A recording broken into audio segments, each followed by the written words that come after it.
everyone, and welcome back to Journey to Ragnarok. It has been quite a while. However, it's a good thing that I have a weirdly amazing memory when it comes to my D&D campaigns. I never take notes, it's just all in my head, and I am amazed it works about 95% of the time.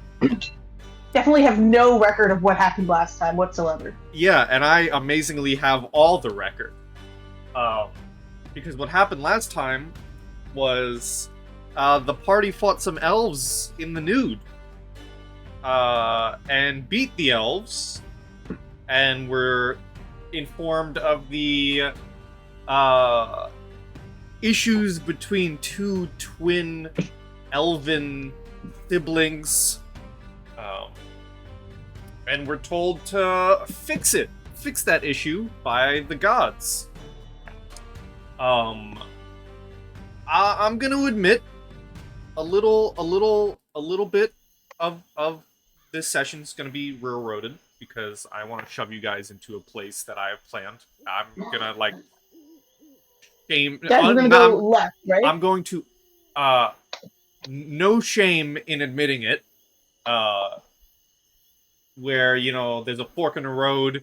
You guys go left, it leads to a house, but guess what? If you went right, it led to the same house.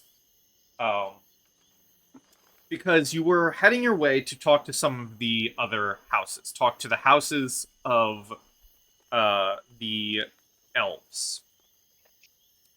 But as you guys leave and go to talk to some of the other houses, I'm just gonna say that most of the information we're gonna speed that up. Most of the information that you get is the other elves are semi-aware of the conflict. It maybe disrupts them in minor ways. It seems to be more of a disruption between the twins rather than everyone. And from that information, you are then sent to the other house. I believe the house you originally did was the house of the root. And now you are being guided to the house of the staff. Where Lord Billinger stays. As you are guided, you find a similar open house, wooden house, similar to one of these that you see on the map. As you guys are walking, can you all roll me a perception check? I always get so excited to roll these, and then I remember that Gwen is my worst character for rolling. I'm like, yay, perception. Perception. Proving my point, Gwen. Proving my point. So Tobias, you're the only one who sees it. As you guys are walking, let's say from here to up here, right? As you guys are walking, you hear something. You hear a boisterous laugh as you guys are walking, and then you turn your head towards the laugh, and you can see a weird sight. One that you think at first is probably a hallucination, but then you go, no, that's real.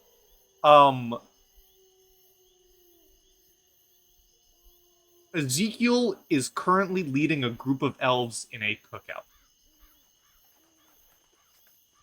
Is it a fun, cool cookout, or there's one of those makeshift, super classy cookout? No, it's one of those makeshift, stone brick grills and makeshift lawn chairs out of wooden out of tree stumps, Mm-hmm. And it's very odd because he's very much just talking in common, and the elves are just going along with it.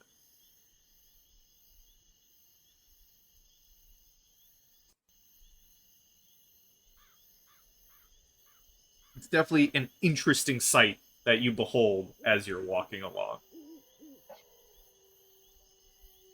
Out of curiosity, which houses are in attendance?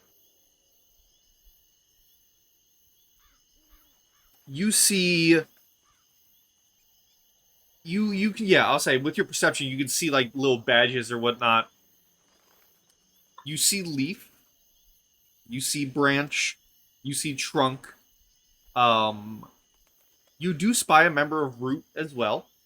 Uh, there doesn't seem to be staff though. There does seem to be the other four, but no staff. And we're super close to the staff household, aren't we? Yeah, you'd spy this like here, and staff would be Oh, here. okay.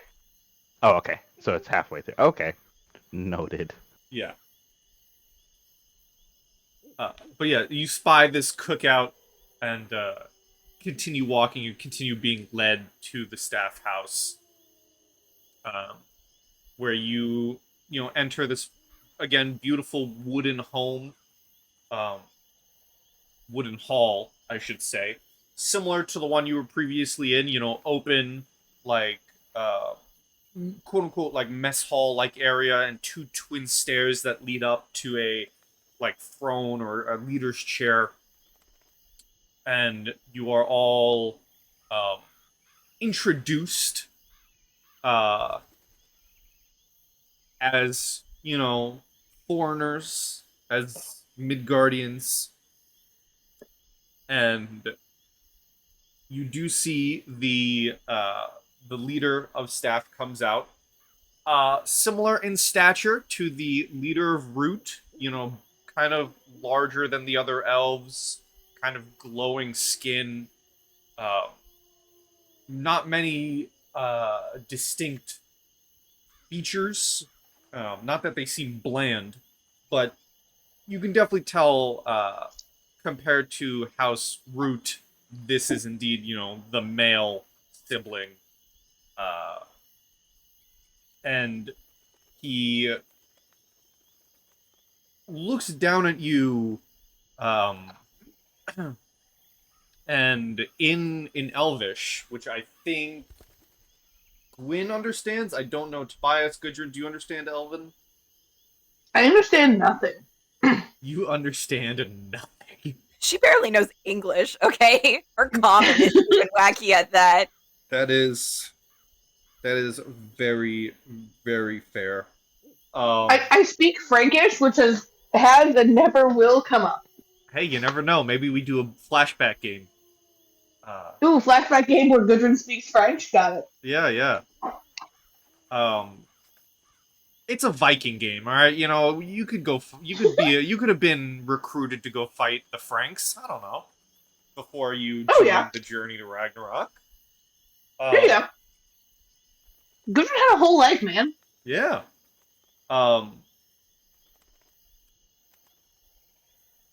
He looks down and simply asks in Elvish, "What brings Midgardians to my home?"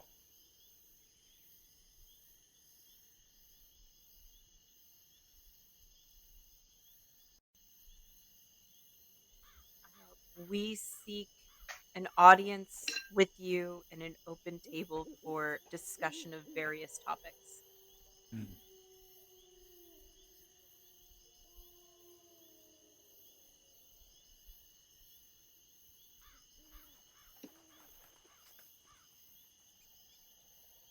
Very bold of you, Midgardians. I am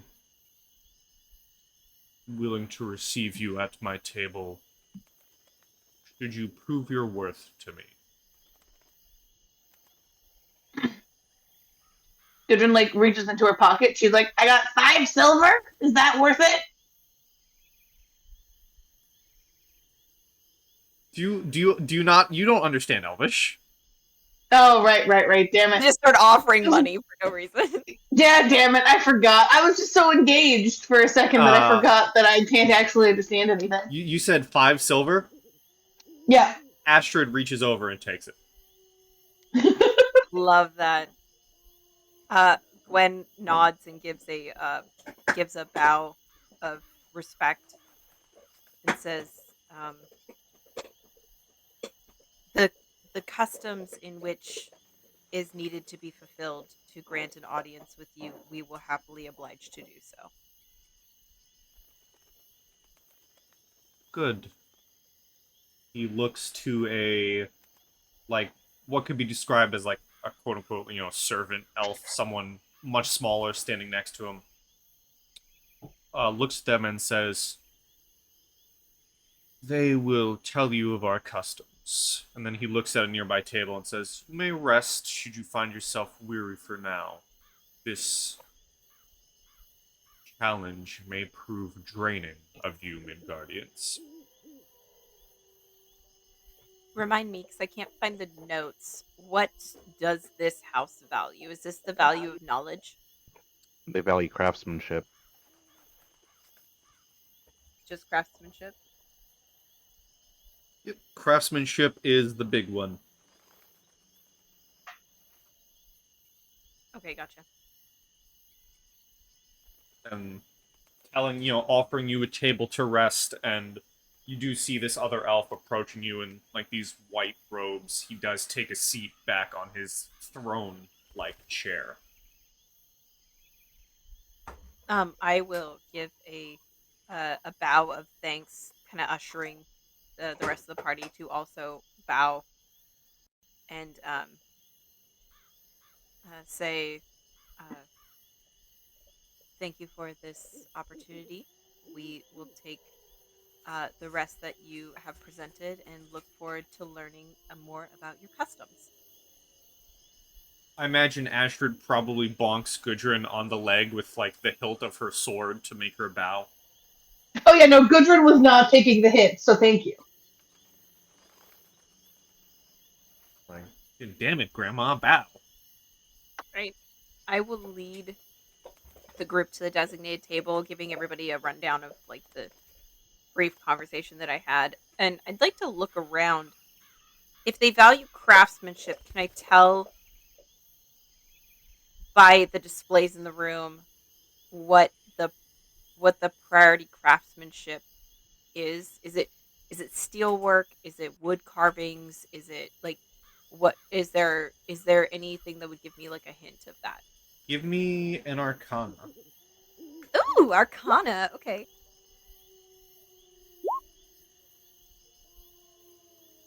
26. 26. So, one, and I mean, I guess Tobias, you can roll me an Arcana as well if you'd like for that question. The both of you, look around. You looking for runes in particular, Tobias. There doesn't appear to be any runic magic at work on anything emanating in this building. Because, Gwyn, you look around.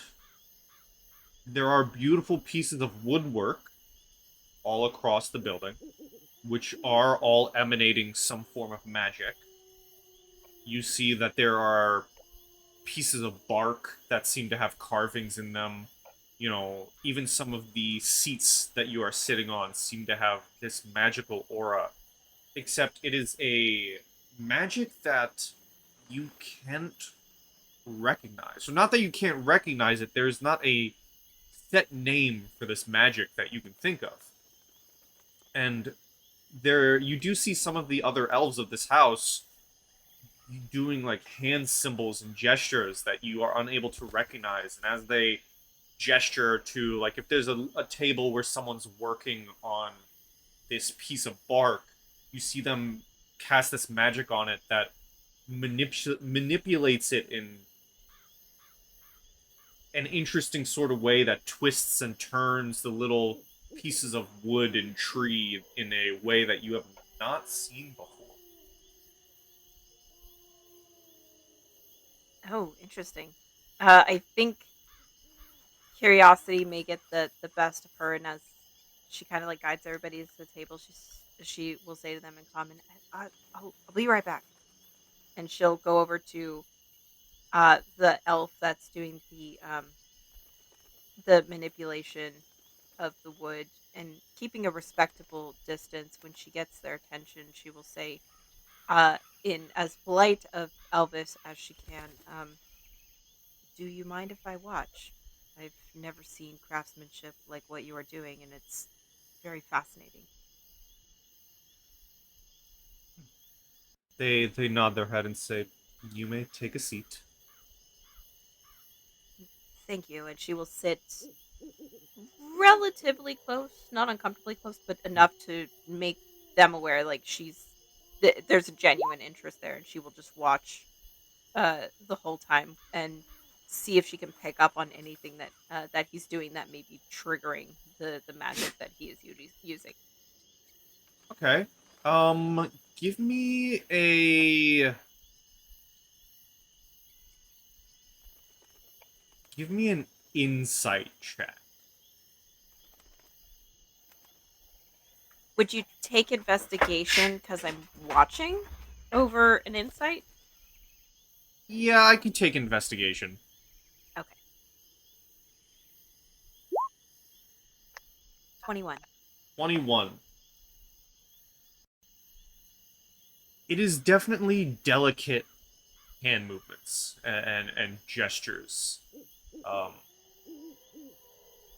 and I'll say that the elf even, would notice your astute eye, um, and say,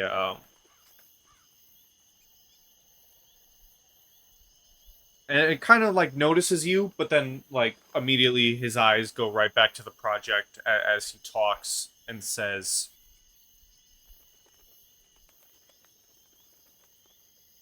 "This magic is not likely one you are going to learn in your everyday life, Midgardian. This magic has been formed and developed by our very house, which allows us to manipulate the wooden materials around us any way that we wish, allowing us to make marvelous shapes out of them.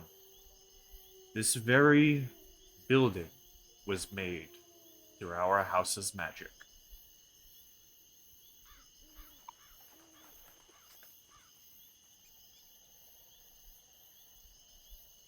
That is amazing. Your magic holds so much strength and so much power to work with such raw material, and yet you're doing all of this work with poise and grace. It's like nothing I've ever seen before. I like, understand and accept that this is probably something that I would never learn, but just to be a mid guardian, to be able to witness it, it is incredible and beautiful magic. Yes, it is quite rare that we have one of you in our house. It is even rarer that our leader has agreed to accept you. And it will be even rarer if you all come back in one sound peace of body and mind when you accept his task.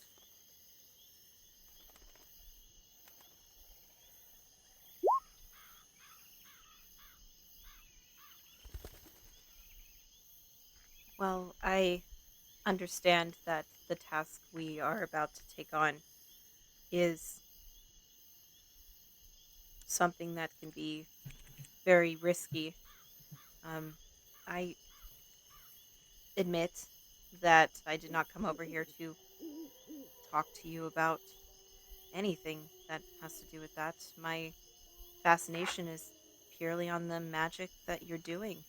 My magic is Midgardian and probably amateur at best.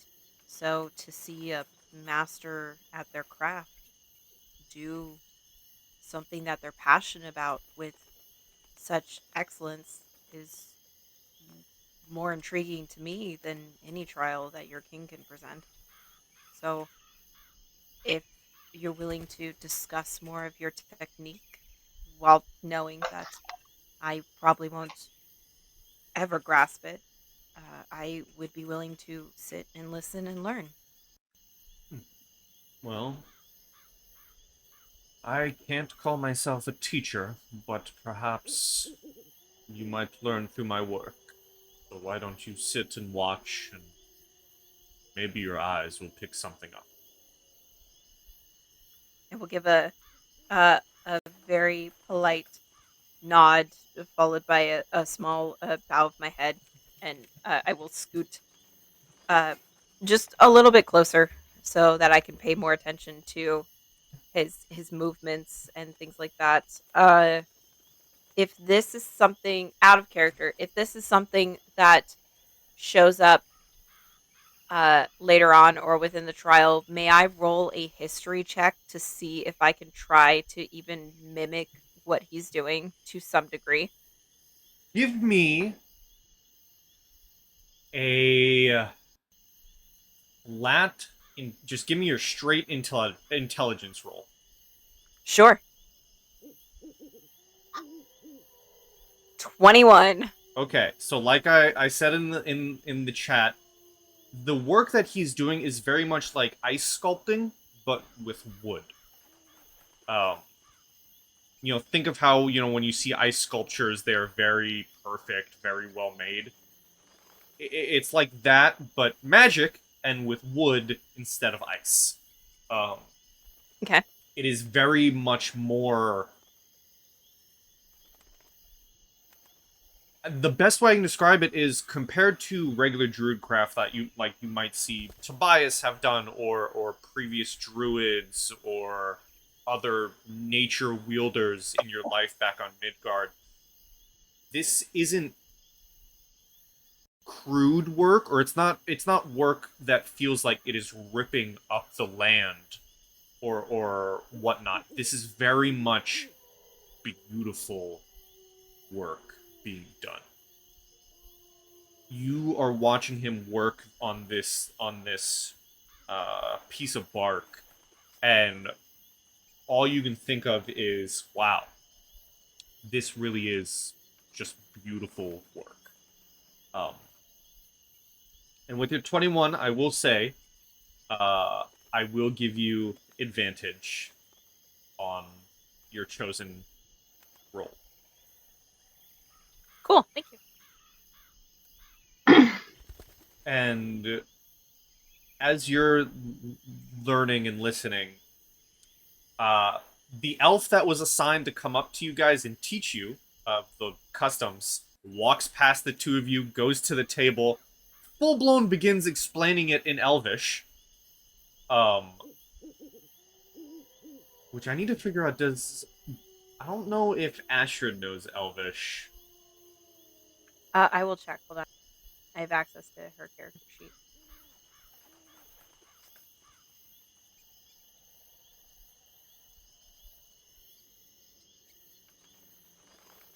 She does. Okay, she does. So then, as the elf is explaining it, Astrid can translate what is essentially, before Gwyn is able to come back and catch up. What is this? The quest or way you must show your worth is, and this is similar for all. They say this is a trial that all young elves must partake, and all travelers wishing to speak audience are treated the same. You must enter the forest to the north of Billinger's realm, north of his home, and bring back a piece of bark that must be in harmony with the world, and one that must match and resemble your life experience.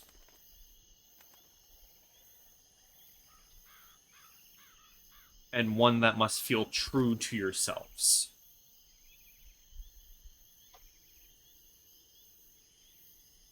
And I'll say, they kind of leave it at that, and then walk away after explaining it to you. This kind of cryptic quest, which I will say, Gwyn, you're able to learn, and then walk back to your group, and Astrid's able to tell you that information. We have to go into the woods, find a piece of bark that represents us, represents our life, and one that must be in harmony with the world and worthy of ourselves. Question mark.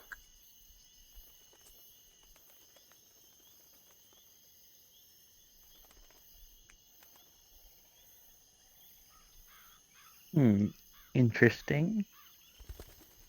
I like the prompt as a player.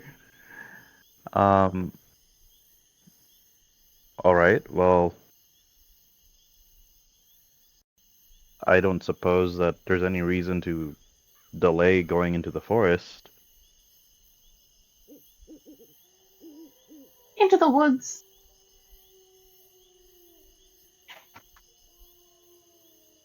All right. Let's go. All right, let's go. Okay. You all set off into the woods. Let's see. Can the three of you roll me a D100 each, please? Sure. You'll find 100 sticks. Yep.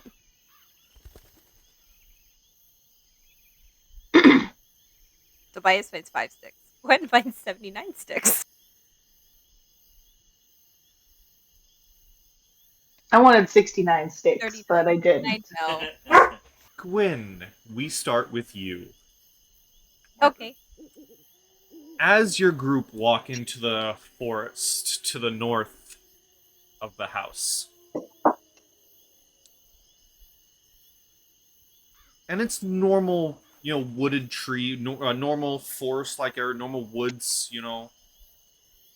regular green bushes, big ol', normal trees, everything is normal about these woods. You guys get what I'm putting down? They're very normal woods. Not Guys, strange, these are the weirdest woods I've ever been not in. weird, nothing's gonna happen. They're normal woods.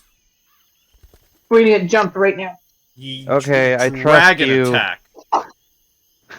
Rocks fall, everybody dies. Yes. That's normal. Dragons live in the forest. It's fine. There's nothing abnormal about this. Very normal forest. So everything is perpendicular. Got it. Yes. That's a joke for all the math nerds. entire forest is a mimic. Because it's too perfect. No. As you're walking, you get this sense of change over you, Gwyn. This sense of almost calmness, even. But at the same time of calmness, you realize that where once you were walking side by side with your allies, they are no longer next to you. Uh-oh. And you find yourself in this glade, almost. This very beautiful glade. A flowing waterfall that rolls in. Beautiful flowers all around you.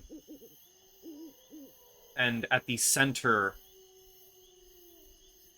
of this area is a tree. A singular tree. One Very different to the other trees. You notice that there are various different symbols etched into this tree, even from afar.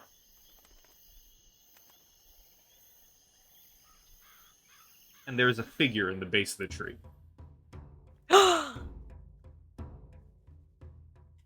Okay. And I am completely by myself. You do not see your allies. You see trees around you. You see this waterfall flowing into a little river. And at the other side of the river is Mimir in this tree with various symbols carved in the base of the tree.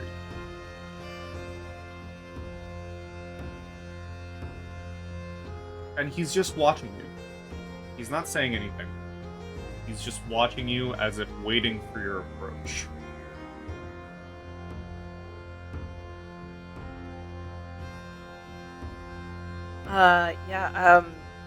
Gwen just kind of stops staring at Mimir in the tree, kind of bewildered at him being there, and she kind of looks around, having expected him to. Is it a human body, or is it like his manifestation when he came out of a tree the first time she met him in the forest? Give me an Arcana. Sure.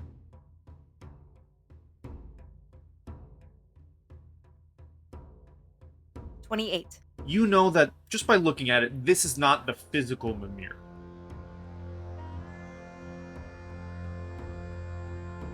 But it is. It is almost... the physical body is there. You see him trapped within the tree, but you know that whether a tree has a different shimmer that it shouldn't have, or the sky seems too perfect, this is definitely something you've walked into rather than it being the true figment before you. But it doesn't seem harmful.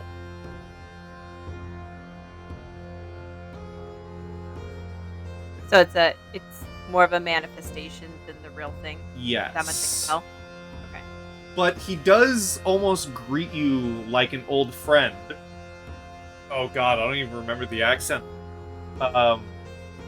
It's been so long since I threw Mimir at you. It has. It's been a while. It was it's like an old. Yeah, I don't remember. Man, I'm just kinda gonna guttural throw. voice. I don't think. Did I do guttural or did I try doing a really bad Scottish? I don't remember. It was guttural, but it was like grandpa guttural, if that makes sense. Maybe. I'm just gonna throw And something out breathy. there. If it's Very Scott, breathy. if I do, I might just throw Scottish at you. He might just be Scottish. I'm just gonna throw an accent and see what works.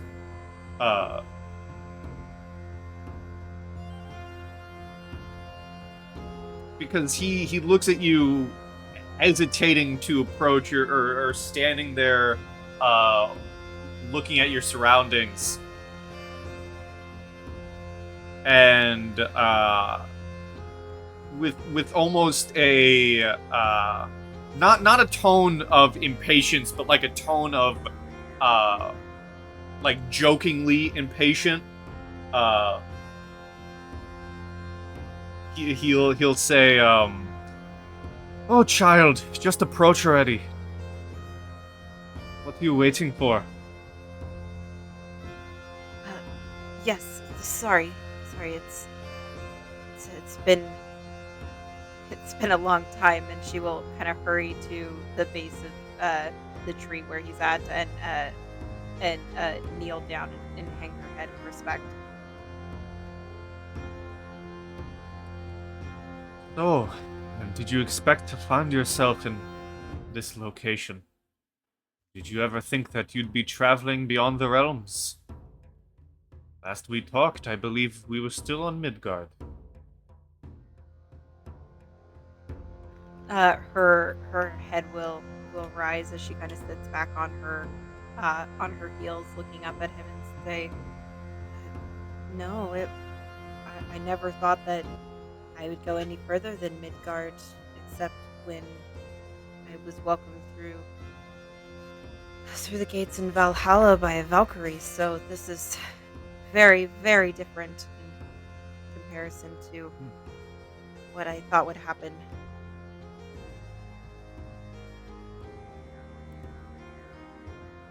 And how is it treating you? Has it taught you on this journey? I started out not really caring if I lived or died. Um, I kind of had this idea in my head that if I went down swinging, um, the Valkyries would welcome me in Valhalla. So I never really took my own life seriously until all of this kind of came crashing down at me. And I've found a lot of value in living my life, which has been a wonderful, wonderful thing to feel. I'm not nervous or scared or wanting to pass on anymore. I'm ready to fully live my life to the best and strongest of my abilities. And if anything now tries to take me, they have to put up with a fight that I would have never given before, well, prior to meeting you. And I feel like having heard that I'm needed from someone I've admired all of my life gave me a sense of purpose that I've come to realize has always been there, but I had been unable to see it until you brought it to my attention.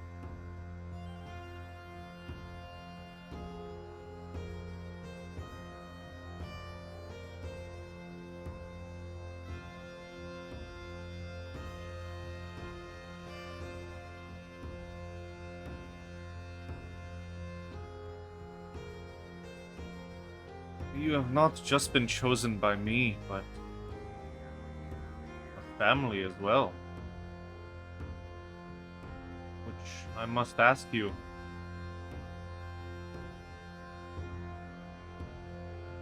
You may find yourself ready and willing for these journeys that we task of you. But what do they think of you, lass? What does your family think? Do they find you worthy? And as he finishes that, his eye kind of glows similar to the image and projects out several images. The first image that comes up after he says family is the image of Sturmir, Thor's chosen warrior who died fighting the Rune Thief. The next image that appears next to him is the chosen of many gods, Tobias.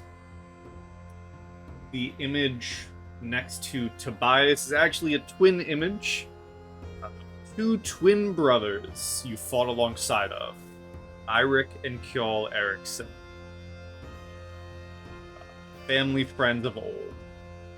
The next image is one of a very older woman, crazed look in her eye, unmistakably Gudrun.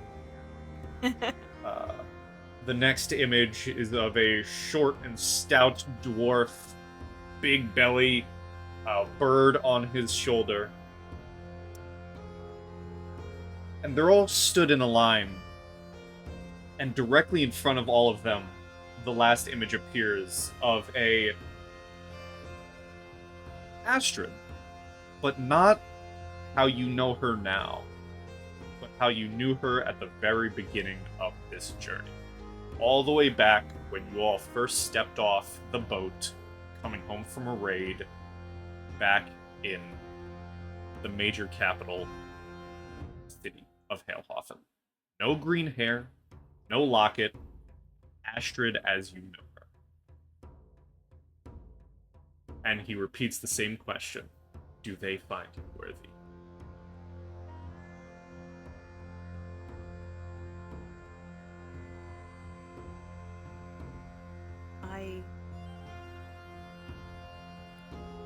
I can't speak for them, whether they find me worthy or... And she stops as she talks, and her eyes land on Tobias, and she goes, I can't speak for all of them, but I can speak for one, and that's him. And she will point to Tobias. Say, if there is anyone on Midgard and beyond who has always had faith in me, and it has never waned, it's him. He believes that I am worthy. But more so than him, I know I am worthy.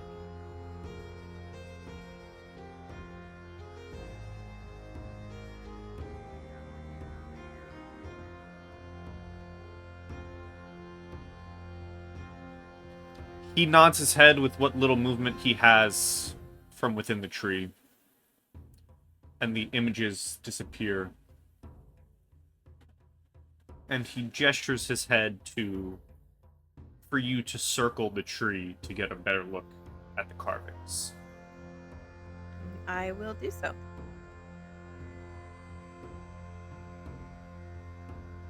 As you circle round, you notice there's a knife nearby. And he says,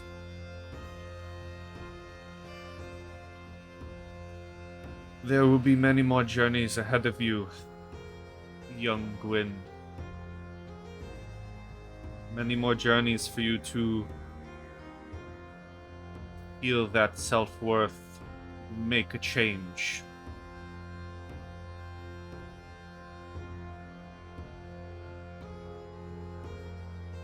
Take it. And he does another head nod towards the knife, suggesting as if for you to cut out the piece of wood that has the carvings on them.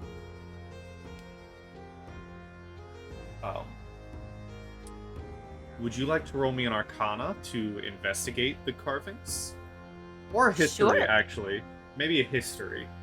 I'll take either. Whatever you fancy in the moment. I guess, are they familiar carvings or runes that are on the tree? Like, at a quick glance, because I think if they are, and like there's a chance I may know what they are, I would go with history. But if not, it would be Arcana.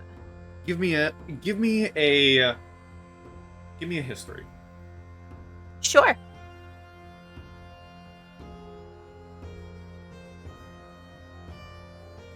$28. So as you look them over one by one, before you begin to carve the piece out, your eyes gloss over the first symbol, and it glows for a second. It glows this deep red color. It is a symbol that you recognize perhaps from your books, old books. Kind of circular, almost a circle, but the ends of the circle are cut off and instead show two lines almost. The red fades, and this is the symbol that it leaves behind. Oh. Okay. You eye the next symbol. Again, it glows red for a moment. Almost a swirl, a ring of shapes. Three distinct, or three similar shapes in this swirl.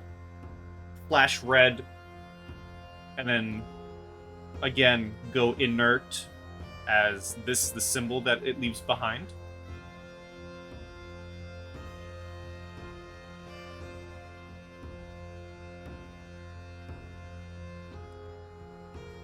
Another symbol glows red.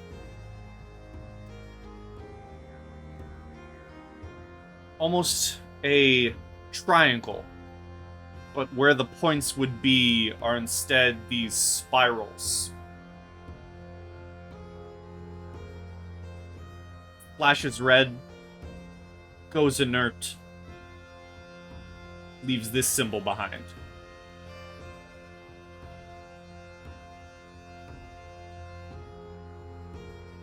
And you are recognizing all of these symbols from your books, thanks to your history.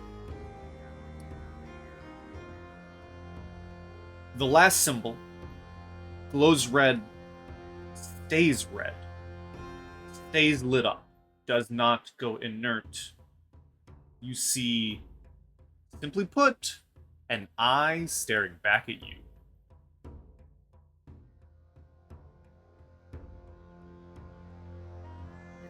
Okay. So these are symbols that I see that start showing up in the tree. Where am I instructed to carve? He is instructing you to take the whole chunk, cut the square around the symbols, and take it with you. Oh, A sign of your journey and journeys to come. shut up. Okay. Yeah, Gwen will carve the piece out of the tree, but she does it in a very meticulous and detailed fashion, doing her best to get a perfect square. She's taking her time. She is like way too close to her god, and she's just kind of happy to be there. Everything has kind of given her a sense of calm, so she's kind of relishing in the calm outside of the chaos that they had been dealing with before she is able to pull the chunk off of the tree with the symbols on it. As you take this moment before removing the piece of bark, you don't feel rushed. This does feel as if time has come, time has stood still. You are able to take time here to sit next to Mimir. Eventually, though, he does say, I believe it is time to go, lass, but don't worry. We will meet again soon enough, and you will have your chance to properly introduce yourself, as shall I.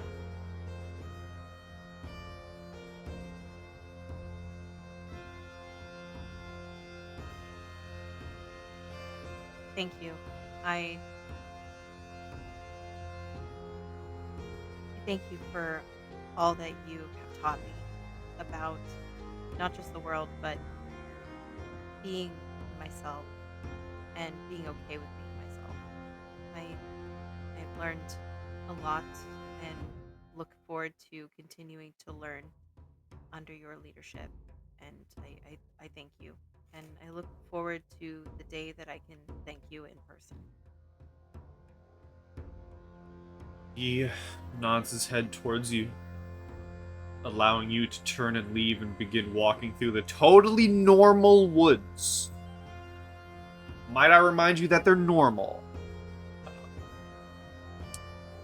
You begin walking back through this glade the way you came.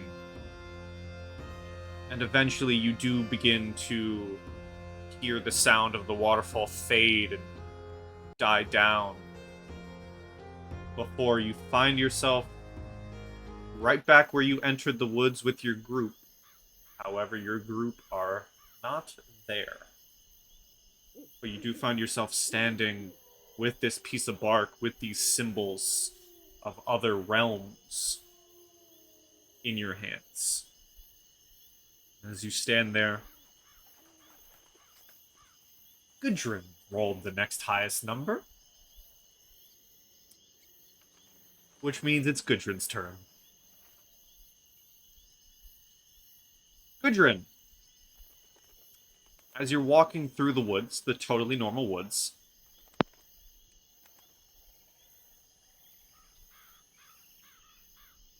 Wait, you cut out.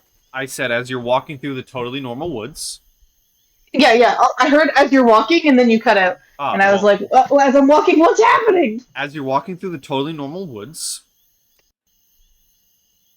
you have seen snow within the realm, but suddenly everything becomes blanketed in snow around you. Your allies are no longer next to you. And it's very interesting because suddenly you feel more alive, more energetic. You look down at yourself as you walk past maybe a patch of ice within the snow. You look younger. Oh, do I look like I'm hot again? You look not old. Yes. If how old is Gudrun? Did you say like mid-60s? Yeah, she's mid-60s, but she probably looks like she's at least a decade older than that. You look as if you're just hitting your 30s. Oh, damn! Okay, Gudrun is really hot, for the record, You in her look- in her early 30s. Young. Does she have any idea, like, can she tell, or does she just feel super young, and Oh, it's no. just like... You see yourself, you feel energetic and alive, and then you see yourself, and you find yourself looking back at you with this young face, and... I take a second to, like look at my young face and be like, damn, girl, you hot. As you take that second and walk through the woods further, you find an obelisk standing tall within the snow.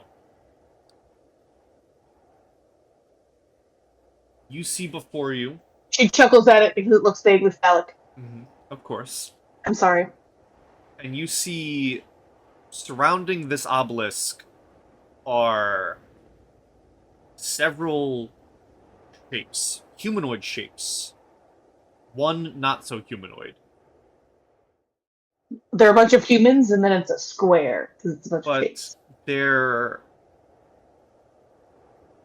You're having a hard time visualizing them. As you walk closer, they all appear to be made of shadow. They are standing there, surrounding this obelisk. These shadow forms of people.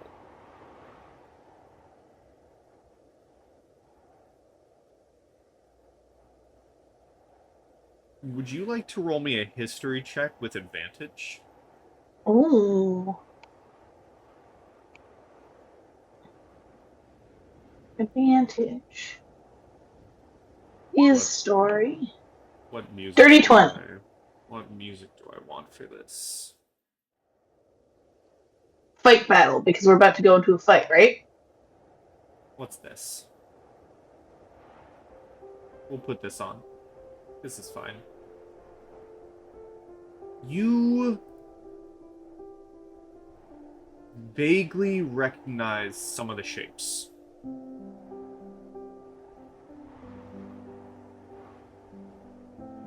They are definitely people from your past.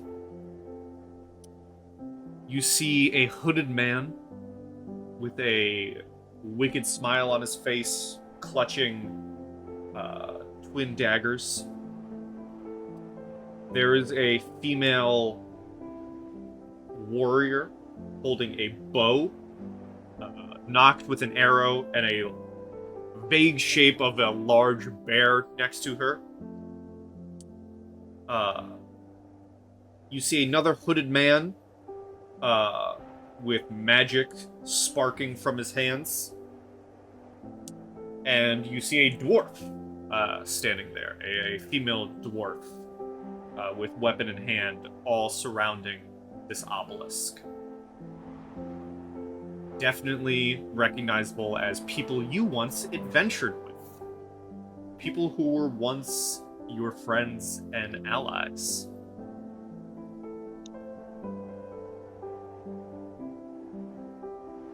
Hello? Wow, this has been a while. They do not And like seem- Gudrun kind of stares at them like she knows that she should know them, but she still can't remember their names. Like she knows why, you know? You know what I mean? That feeling? They don't seem to respond. They as you kind of get closer, they all seem to be very locked in one direction towards this obelisk. Hey guys, you'll never guess. Found a new adventuring group. I think I'm a crazy kooky old lady, just like old times, right guys? As you say And then that, yeah? sorry. No, you go. No, you go. I was gonna say, like, after they, like, no response, she's just gonna, like, stare at what they're staring at, but, like, kind of in, like, a, like, tilting your head, like, what's going on over there kind of way. As you peer your head, you notice the first man in the hood with the wicked smile. His shadow form disappears. And almost instantaneously, like a snap of your fingers, reappears. Except there is now the female warrior with the bow and arrow is now lying in the snow with a dagger in their back, clutching their bear, who's also dead, as the man in the hood stands above them with his wicked smile. What are you doing? What have you done? What's happening?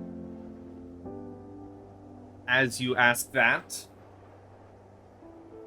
two figures disappear. The man with the daggers disappears behind somewhere, you do not see him. The man in the cloak with the magic sparking off him, you see him running. He shifts, his form shifts, and suddenly is in this running position towards the woods, almost as if fleeing away from you all. And you get this jolt of, like, a memory in your head, as if you are reliving something, but you cannot recall what. Just that this painful memory just struck you like a punch to the face.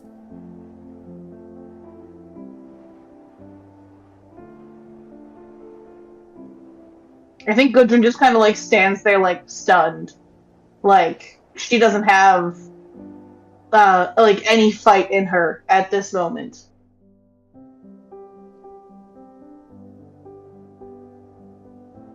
You see the last form shift. The dwarven female, who has suddenly moved in front of you. They are in front of you, staring directly at you.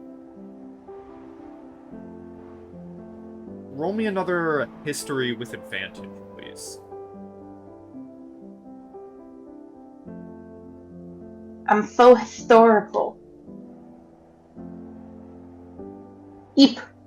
Very. So much worse. It's really hard to tell exactly who this person was. But you get the sense that they cared for you, because they have a hand held out towards you. And you take this moment, and whether you go to grab the hand or not, you're taken aback, as it's not a hand of love, someone holding out their hand to a lover.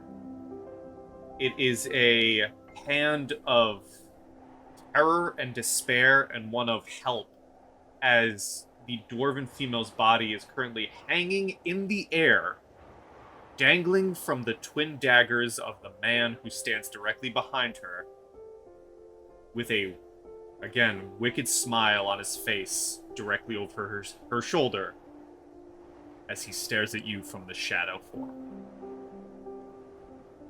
Do I, like, still have all my weapons?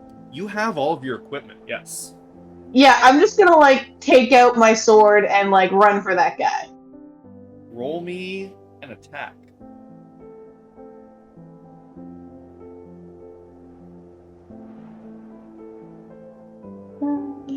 Oh, I never put it in here. Okay, we're gonna retcon and say I pull out my Warhammer because I have a button for that one. Okay. That's an 18. Mid vision, the sword shifts into a warhammer. Yeah, it's like a dream. I think I'm going for my sword, but then it's not. You know. You swing. You swing down and collapse this shadow as it disperses across. You swing the warhammer so hard that it creates a crack in the ground, almost like shattering ice. And you follow the shatter, this crack, towards the base of the obelisk, where you see an old stone chest. And its lid, the lid of the chest seems to rise as the crack reaches it.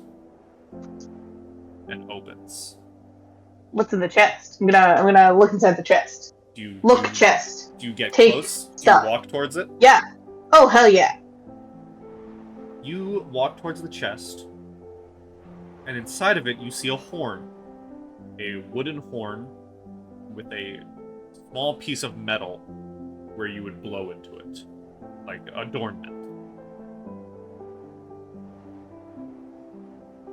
And as you see this horn, it's another similar thing where when each shadow form shifted locations, it kind of hit you like a sucker punch. Seeing this horn hits you like Odin himself just slapped you in the face.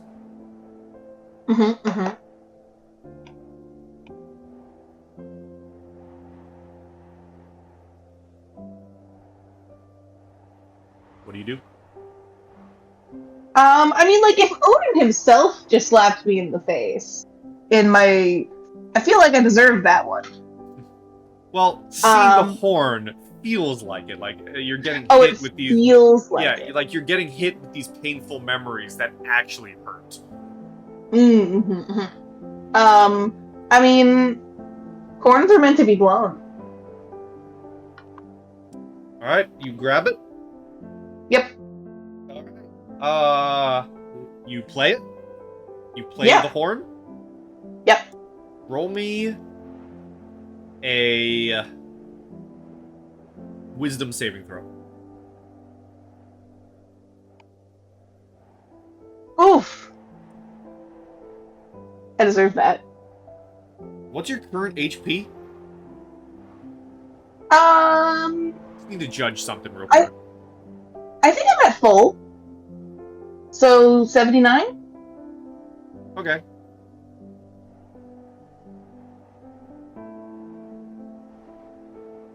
As you blow the horn,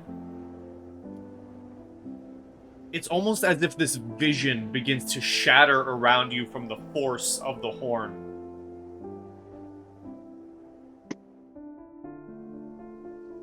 Oh, I had a sound for this and I never added it. Dang it. Shame on me. It's been so long. As you blow the horn, you feel this vision shatter around you, and you feel yourself shunted, like flung backwards, as you're gonna take 38 points of psychic damage. Oh. And you get sent flying onto your ass, back outside of the woods, with not a horn in your hands, but a rather jagged-looking piece of bark. As Gwyn, all you see is the normal woods and a flying Gudrun come slamming into the ground from out of it, joining you at the edge.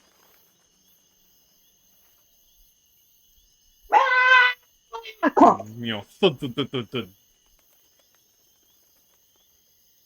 Gudrun just like raises like an arm, like, I'm okay! And she's also old. Not that you would know she was young, but it's Gudrun. Let's do that again, yeah. Yeah, Except for like the trauma part, you know, but like the flying through the air, that sounds like fun.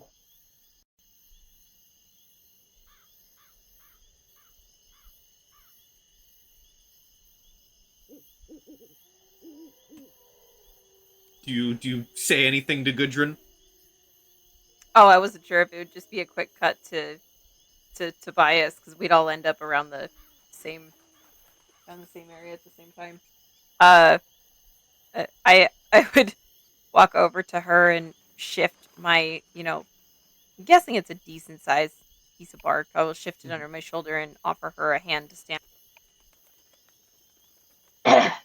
Like the Gudrun takes your hand, but like in that kind of way where it's like all of her weight is in this hand right now, and like she's not really properly helping herself up. She's just like totally leaning on you. Oh yeah, we both fall to the ground. I am not strong. Yeah. So you just bring Gwyn to the ground with you. Pretty much. Yep. I'm sorry. So Gwen falls to the ground and rolls over onto her back, looking up at the sky, and just starts to laugh. Just a big, just that genuine, laugh. This comes from deep from your... Yeah. And I think Gudrun at first, is like, oh shit, and then Gudrun joins in. And with some very cathartic laughter that she needed after that. Yeah, they both are just laying on the ground, staring up at the sky, both laughing. Okay. And it's a weird, genuine moment, I think, between the two of them. Yeah. As the two of you laugh... Disgustingly cute. I need to do something real quick. One moment.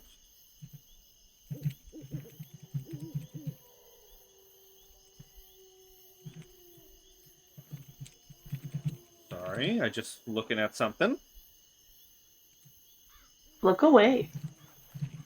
Not like look away, but like go ahead. Look.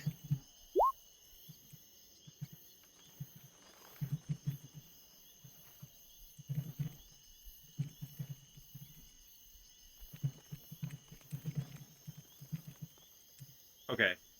Thing has been looked, thing has been sent to person who should now do the looking.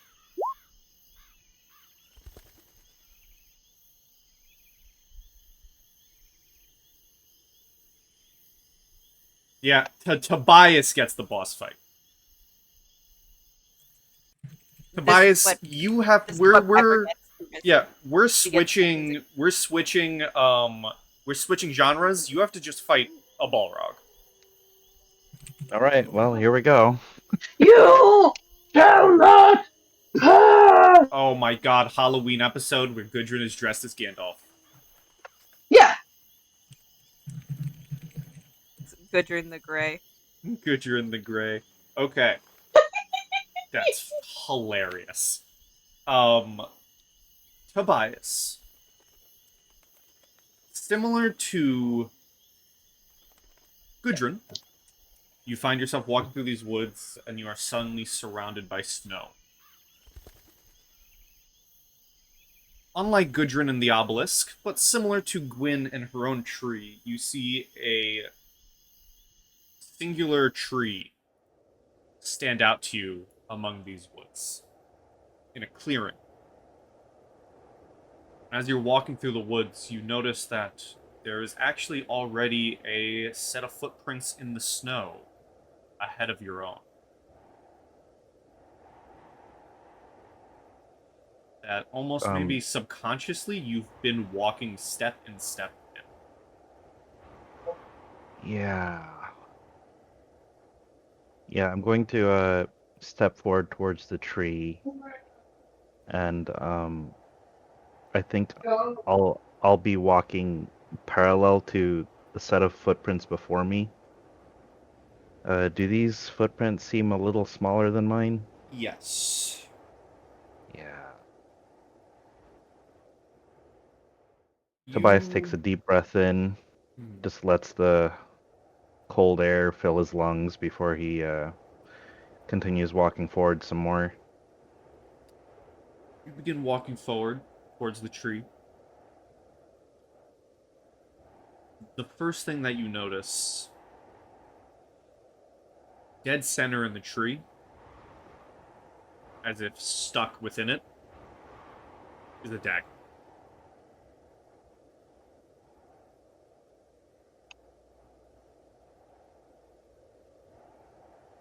I will grasp the dagger and yank it out.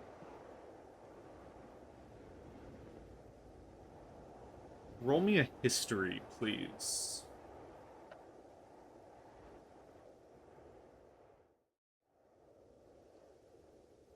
Is it possible to get advantage of this if I think I know what this tree is? I'll give it. This is the one where my mom was, right? Mm-hmm. It's very recognizable. No. 14. 14. You look at this dagger as you pull it out, and you recall a memory. A memory of when you first entered Asgard.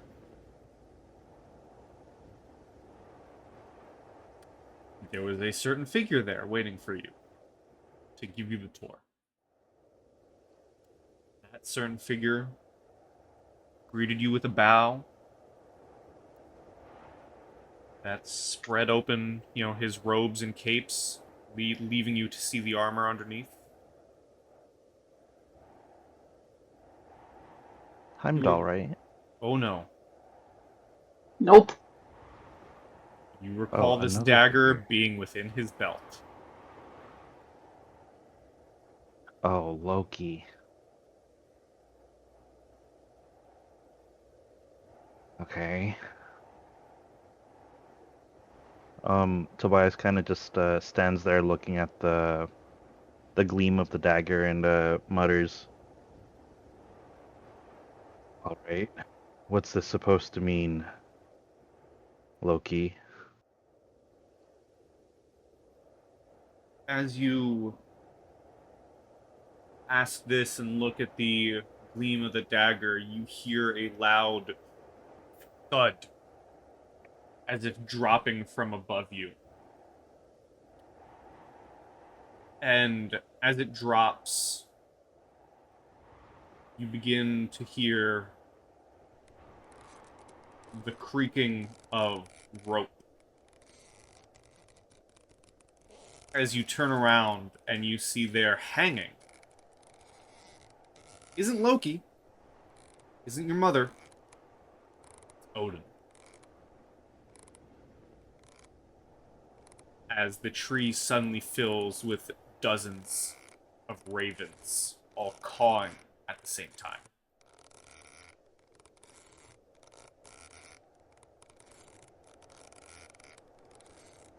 Odin. Um, Tobias wants to reach up and try to cut Odin down.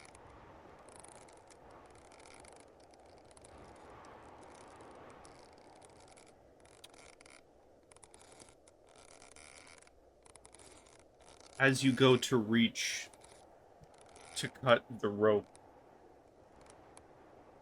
his one eye opens and he looks down at you and says to you,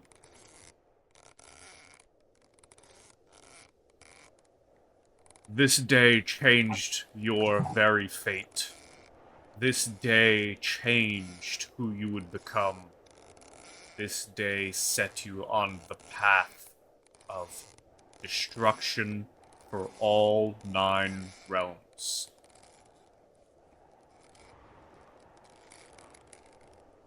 As he finishes that and all the ravens caw again, you hear another thud from the tree and you turn around and you see another swinging body, and this time it is the body of Loki.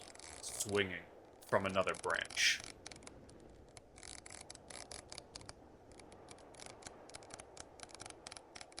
Tobias listens intently for what Loki has to say.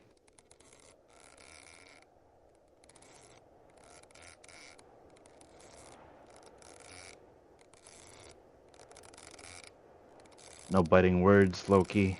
Roll me a dexterity saving throw No, well, shit. with disadvantage. With disadvantage. 15? 15.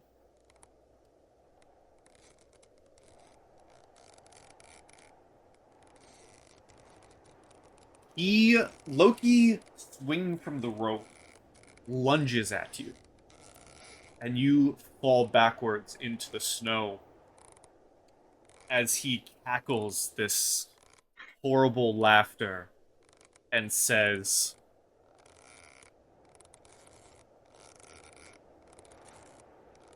"I will cherish your death at my hands, just like I did hers." And begins to cackle once more as you feel not the wetness of snow, but as you look down where you've fallen, the wetness of blood begin to pool underneath you. And this cackle of Loki begins to fade off into the distance as a pool and trail of blood flows to you, where you see the dagger in your hand has disappeared and has currently pinned your mother to the tree.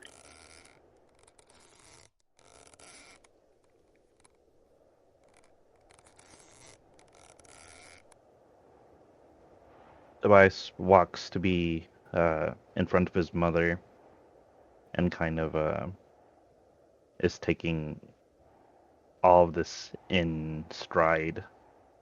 But he briefly rubs his hand across her cold hands and then lifts gently lifts her chin up. Mother, what do you have to say to me? You feel her hands grasp the side of your head.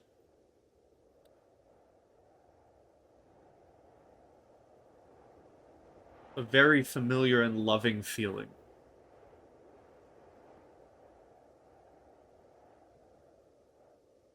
As she says,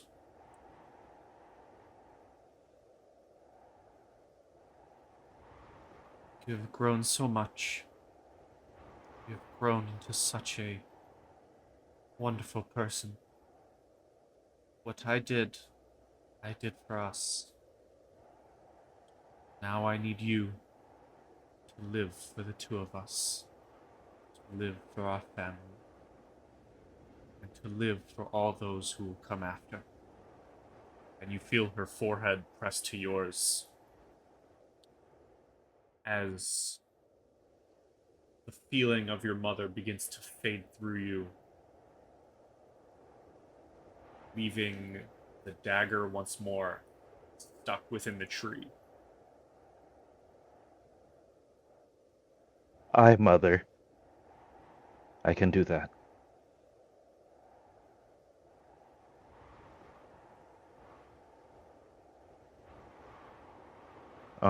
Tobias will take the dagger and look up at the tree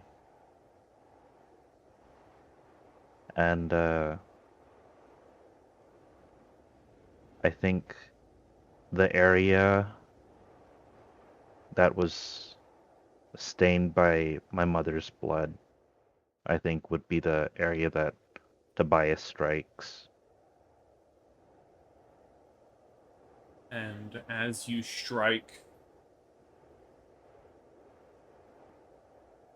and rip into the tree,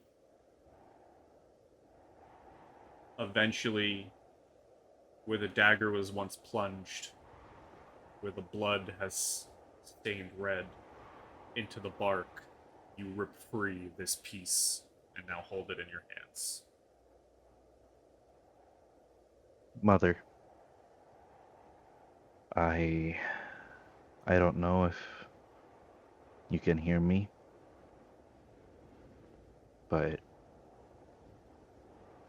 life has taught me a few things in your absence. A great many things, to be certain. My life began destined to grow contrary to my lineage. I didn't grow up running with wolves, but learning to bring peace. I am to expect to be eventually ascended to the station of a pillar, as was with you, but a greater calling for peace had me travel through many of the 9 realms. I was taught to be wise, and yet at every turn, I am left wondering what will happen next. I am a twisted man without being ill, a broken man without being hopeless, and a blinded man without being lost. I am simply who I am, but this world, the peoples of the realms, and the gods which have found it suitable to bless me, have defined who I have become, and despite being molded against my will, I am stronger for it. I have faith that whatever comes my way, I will overcome, and that whatever hardships tear away at me, I will have the strength to hold on to what truly matters. My reasons to look forward to waking every new day. Trees bend with the wind, uh, Tobias says, looking around and seeing the pattern of wind cross through the blood. But my friends and people form the water and good soil which give it a chance to stand. And mother, Gwyn, she's the sun that pierces the cold, the one that I've been reaching for since the day her light graced my eyes. Take comfort in your son, knowing that I have the means to blossom and to live for both of us. I miss you dearly, and I hope that in this memory, my message has the greatest chance of reaching your ears. I love you. And as you say that, spin on your heels, begin walking out of the woods. You find yourself at the edge where Gwyn and Gudrun are just coming down from a laughing fit. And the two of you see Tobias emerging rather somberly from the woods, almost seemingly out of nowhere. I think as soon as their laughter starts to reach his ears, um, I think he'll quickly wipe his eyes and start to chuckle, uh, knowing that this is just where he belongs at the moment. Uh, what does the piece of wood he's holding look like now that he's out of the vision? It is similar to what you carved from the vision. It is a very jagged piece of bark, slightly cherry red in color, with one singular marking of a cut within the middle of the bark.